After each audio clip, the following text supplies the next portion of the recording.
Good morning guys. Ay mga idol pala. So maaga tayo ngayon. Pupunta tayo ng Cubao sa training center ng Move It. So i-apply natin tong dala nating motor na Honda Winner X 150. So itatry natin mag sideline ng pagiging Move It rider.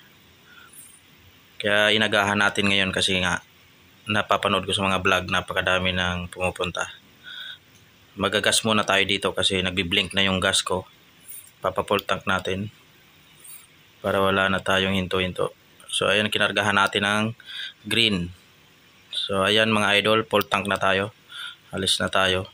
Ang oras pala dito ay 6:30 ay 5:30 na mga idol. Papunta na tayo ng Cubao.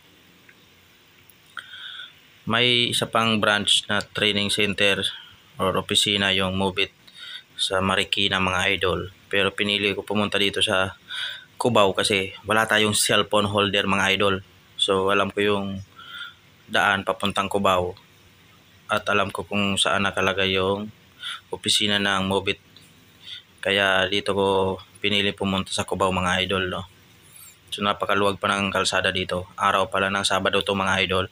So kung mag-a-apply pala kayo mga idol sa Move It bilang isang rider, pumunta kayo ng Sabado para makakuha kayo ng dalawang helmet, dalawang long sleeve at helmet bag, saka isang vest.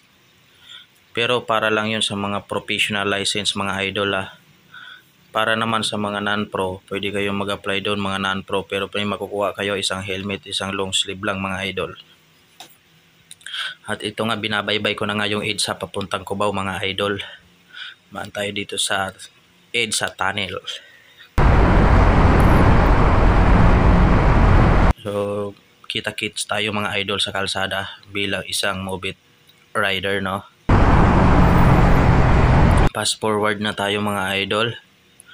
So, nandito na pala ako sa may Mega Mall mga idol. Papasok na naman ako ng tunnel mga idol. Pero dito, ilalim pa ako dito, Mega Mall pa. Papas forward na natin kasi napakahaba ng video natin. Malayo yung biyahe natin from Paranaque tayo idol to Cubao. So nakalagay pala yung Move It opisina nila sa may Ali Mall. Tapat lang ng terminal ng mga bus papuntang probinsya mga idol, no. So dito, umakyat na tayo dito sa may flyover kalsada, no, sa may Kamuning Bato mga idol. Pagbaba natin dito, kakanan na tayo ng P. Tuason. Sa Cubao na tayo mga idol. So kumana na ako dito sa P. Tuason kasi bago ako umalis ng Paranaque mga idol ay tiningnan ko muna sa Google yung ating mga dadaanan. So nandito na tayo sa P. Tuason nga. At dito sa unahan ay hihinto nga ako dito sa unahan kasi titingnan natin kung saan tayo dadaan. Dahil nga wala akong cellphone holder nang pumunta ako dito mga idol, no.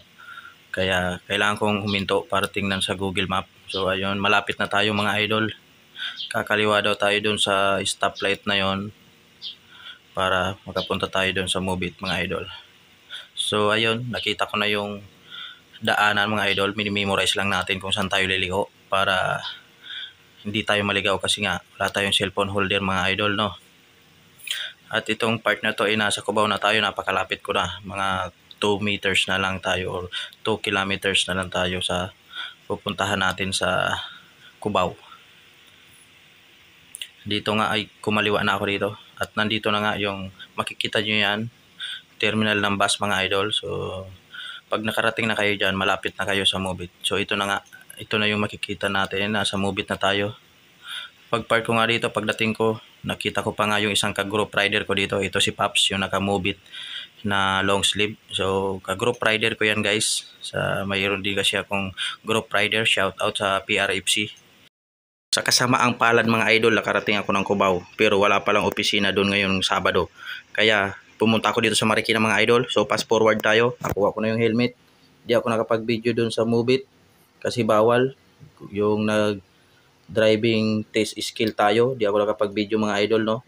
So basta nakapasa na ako, nakuha ko na yung dalawang helmet, dalawang long sleeve, isang helmet bag at isang vest mga idol. So yung oras na to mga idol, pauwi na ako. Maraming salamat sa panonood mga idol.